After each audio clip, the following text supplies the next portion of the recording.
Love Live's School Idol Festival All-Stars is not a rhythm game. Well, it is, but you can't fully clear every stage by simply perfecting your timing. Hi, I'm Ben. I'm a nerd that loves competition, optimizing numbers, and winning. For my fellow Pokemon players, think of SIFAS in the same way you would think about Mons. You can play a game well, but you're still probably going to lose if your team has flawed IVs and doesn't have any EV investment. While there isn't really any head-to-head competition in SIFAS, the most important aspect of the game is optimizing your formations. This video is intended for casual players who want to get into competitive. I want to make this as in-depth as possible, but I also don't want to ramble for hours on end, so I'll try to keep everything concise, as much as I realistically can anyway. If anything needs a ton of elaboration, I'll leave links in the description for further information. Some of my friends play SIFAS as well, but they're still just that, casual players who aren't all that familiar with the competitive aspect of the game. Let's change that. Blue, Redikai, and people that should totally get back into the game like Matt, Liv, Corey, and Pierre, this one's for you. I'm completely serious when I say that. I wouldn't be making this video if you guys didn't exist. Granted, I also probably wouldn't be playing this game in the first place if you guys didn't exist. I think it was Liv that got me into Love Live a couple years back, and I think it was Matt who first introduced me to the game back in February or March or so. He taught me a good bit of what we're going to be covering today, but I digress, on with the video. First things first, make sure you have a cleanser. I'm mentioning this first because it's that important. Currently, there are 7 of these in the worldwide version of the game. Unfortunately, none of them particularly shine on their own, they're all subpar to mediocre at best, but the ability to remove debuffs is critical. Every song lowers certain stats of certain cards, usually by decreasing the appeal of cards without matching attributes by 10 to 20%, which is a huge deal. Virtually every team will be hindered by this, so getting rid of it whenever possible is a priority. It is important to note that not every song can be cleansed, so sometimes a cleanser isn't necessary. You can use that roster slot on an actual good card that helps out other pieces on the team. Rico, Emma, Kanan, and Karen have a chance to activate this ability by switching strategies. Rico having a 30% chance, Emma 23%, I have no clue why that's so specific, and Kanan and Karen 20%. Kazumi, Nico, and Nozomi all have a 50% chance to proc theirs when you activate your SP skill, which is something we'll talk more about later. It doesn't matter where your cleanser is in your formation when you switch strategies or activate your SP skill, their ability will always have a chance to proc. Because you have many more opportunities to switch strategies and only a limited amount to use SP skills, the former are generally considered to be better cleansers despite their lower odds of activation. Rico is easily the best of all these. Her stamina is subpar for a guard type, her appeal is relatively okay, but she has a great passive ability that boosts the stamina of the entire formation, and of all the strategy switch cleansers, she of course has the best odds at proccing her ability. So absolutely make sure you have a cleanser. Now let's dive into actual team composition. Every formation has 3 strategies with 3 idols each. The best ones are those that are optimized for an individual song. There is no one optimal formation that you can use for everything. However, since this is a video for beginners, I'll just talk about one simple yet somewhat effective style of build that still covers for basically all songs decently well. So from a very basic standpoint, you'll put your 3 highest scorers in one strategy, 3 defenders in another strategy, and either 3 support cards or 3 SPs in the last. As the name would imply, support cards support your main strategy, usually boosting their appeal through passive abilities, but you could also put a cleanser in one of those slots. Appeal boosting passive abilities include appeal plus all, appeal plus same attribute, etc. Note that the boost of these abilities may vary, even if the ability is the same. I'll leave a link to a site below that has an easy search option for finding appeal boosters. And again, your other option is to make the third strategy more SP oriented. You can pivot to this whenever you want to regain your SP bar more quickly. Basically, the only requirement is to be an SP type, but certain skills that boost the SP gauge gain are helpful as well. In your main strategy, since this is just a basic build, just look for the highest appeal stats you have at your disposal. Also look for who has abilities that boost appeal of the same strategy members. Of all appeal boosting abilities, same strategy generally gives the strongest percentage increase, and a lot of the strongest cards in the game will have this. Thanks to her limit breaks, Umi is stronger than Chica, but I would often prefer using the latter because she boosts the appeal of the other 2 strategy members as well. For the defensive strategy, sort your cards by stamina, yes, but also look at their skills. There are 3 main defensively oriented skills. One that decreases stamina damage, one that gives you a shield, and one that recovers lost stamina. The first one sucks. Decreasing stamina damage is so much less effective than the other 2, and it's just not worth wasting a roster slot on. While a good shielder can be a huge difference maker, the best of these is definitely stamina restoration. Losing stamina is inevitable, even if your timing on each node is immaculate. If your stamina bar falls below 70%, your appeal drops by 20%. If your stamina falls below 40%, your appeal drops by another 20%. Basically, your stamina bar changing colors is no bueno.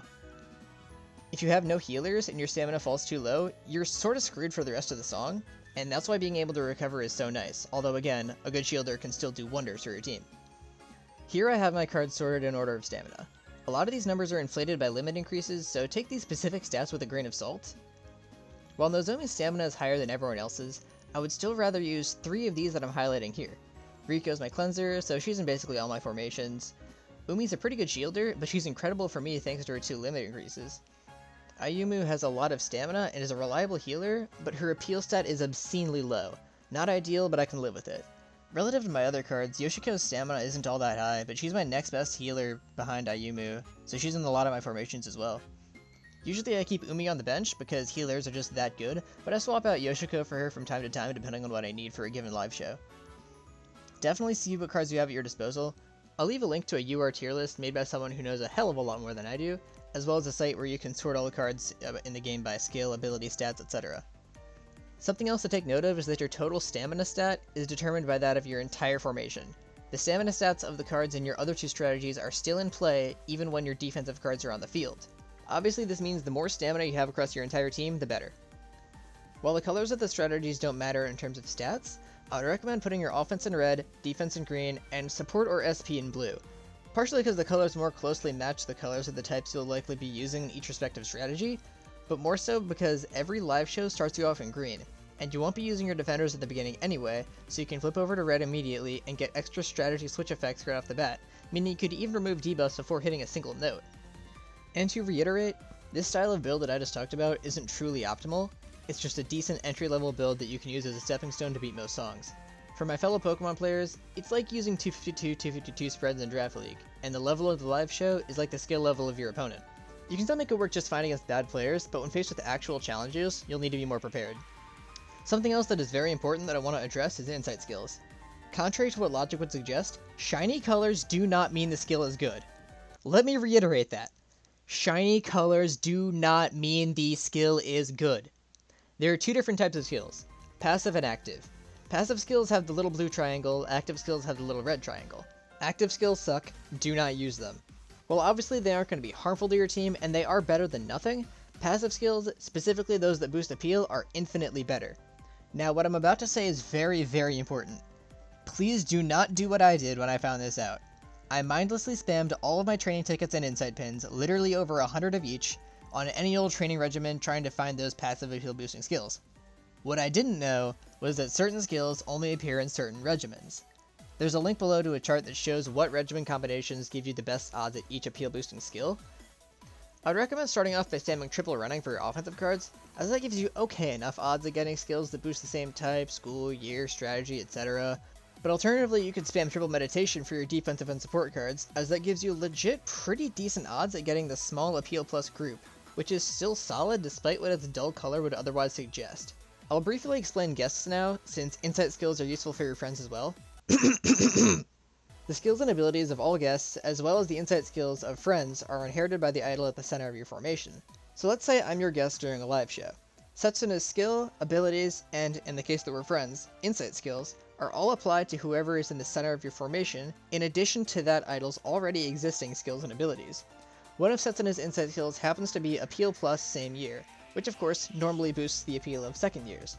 But if your center is someone like Kanan, for example, this skill will boost the appeal of third years, because it's inherited by her, a third year. Speaking of centers, optimizing voltage gained from SP skills is another important factor when it comes to team building. If you're a nerd like me, here's the exact equation for it, but if you have some semblance of sanity, let me just put it simply. The technique and appeal stats of your 3 cards in the middle affect how much voltage you gain during an SP skill activation and how long your boosts last, no matter what strategy those 3 are in. But the technique stat plays slightly more of a factor than the appeal stat.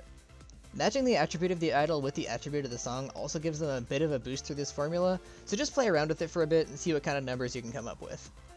We briefly mentioned limit increases earlier, so let's talk about that for a minute. Limit increases are ridiculously good and stupidly broken. More tiles are unlocked in practice, you can further boost skills, abilities, get additional slots for insight skills, and also you get pretty significant stat boosts. Check this out. Riko's base stats are pretty meh, barring technique, which is the most insignificant of the 3 stats, but with max limit increases, her stats rival those of the best. This I card is normally the 5th highest in effective appeal, but with 1 limit increase, she passes all the other cards in the game. So yeah, limit increases. Pretty broken. So definitely save up your school idol radiances and use them wisely. But you may be wondering, which cards do I use them on? Which cards are the best? To quote Bill Belichick, great question, really glad you asked. As I mentioned before, there's a link in the description to a tier list made by someone who knows a hell of a lot more than I do, so check that. But there is something to take note of.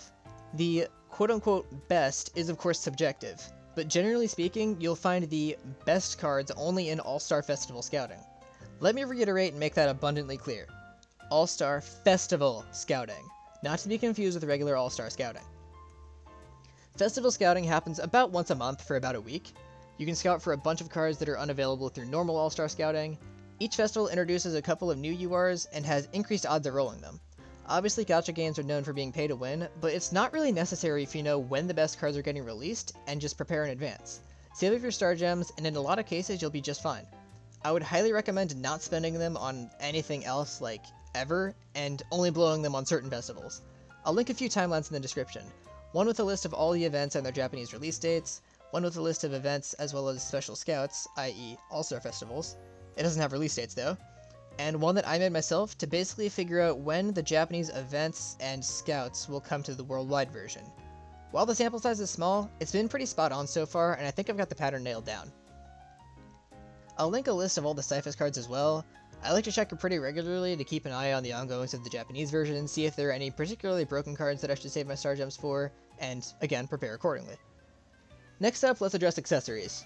To put it simply right off the bat, put 3 brooches in your main strategy, and bracelets in your remaining 6 slots. If you don't have enough bracelets to go around, use star necklaces for however many slots remain.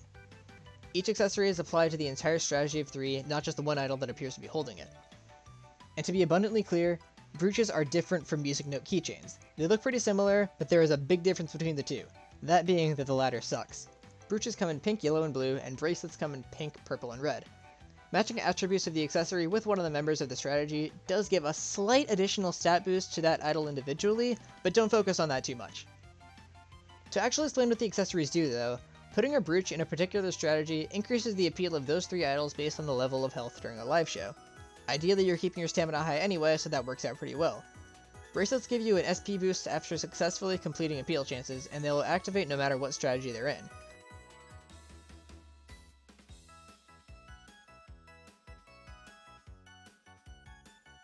Now, this would be the ideal accessory distribution prior to the release of 3 new ones that can be accessed through the item exchange by using parade medals obtained by beating levels in the Dream Live Parade. The pink Joker is fantastic for players with really strong formations, the blue belt is pretty solid for everyone, and the red snowflake bangle? What the hell is a bangle? I don't know, but it sucks, don't waste your parade medals on it. There is a voltage cap of 50,000 for all non-expert live shows, and by that I mean a voltage cap for one singular appeal.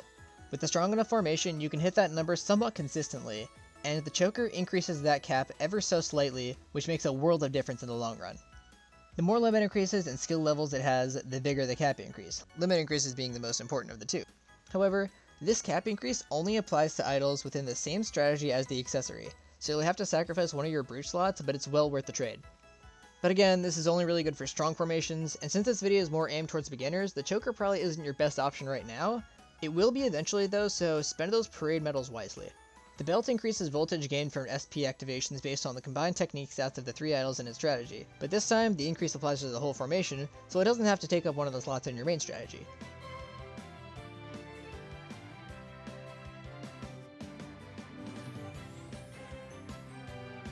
As for the bangle, I have still no clue what that is, but like I said before, it sucks. It increases the power of critical hits, but that's still restricted by the voltage cap. Like, it's not bad, but it's just not worth the trade. Your parade medals are much better off spent on other things. Moving on, bond boards are another important thing in the game. Explaining them in full depth would take entirely too long. I'll leave a link to a video made by someone who, again, knows a hell of a lot more than I do.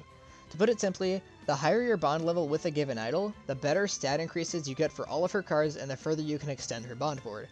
The only thing really worth noting is that the most important thing to upgrade is the max level of URs, and the rest should be fairly self-explanatory. You'll be using up a lot of memorial pieces and memento pieces here. Memorial pieces, of course, you can get through certain live shows as well as their respective idols' bond level up, but memento pieces are much harder to come by. You can find them in a couple places in the item exchange. Probably the easiest way is through exchanging your parade medals, but you'll probably want to save those for the exclusive accessories. You can exchange memento tickets for certain memento pieces, but you get those tickets through, bond board level up.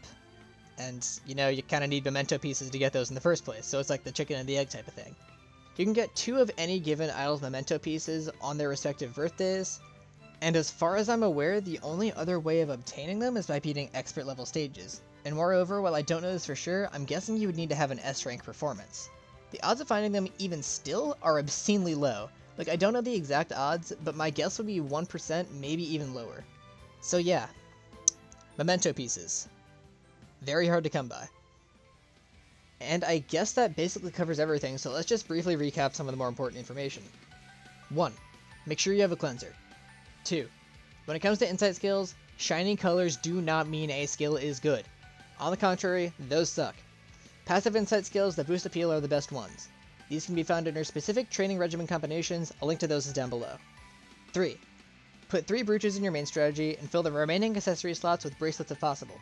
If there aren't enough bracelets to go around, star necklaces at least do something for you, so put them in any extra slots. But if you want to spend your parade medals on the belt, that takes priority over the bracelets, which of course take priority over the star necklaces. 4. Save your star gems for All-Star Festival scouting, not to be confused with the regular All-Star scouting. Look ahead to when broken cards are getting released and prepare accordingly. And 5. Use your resources wisely, specifically School Idol Radiances, parade medals, memento pieces, and of course, star gems. That's it from me. I don't know if I'll make another SIFAS video again, my channel is more Pokemon oriented anyway, but I'm certainly not going to rule out the possibility or anything. I have a handful of videos planned for the near future, none of which are Love Live related. Most of them are about DPL, but there's going to be a fantasy football video in the mix there somewhere as well. That's all I really have to say, so I'll see you guys next time.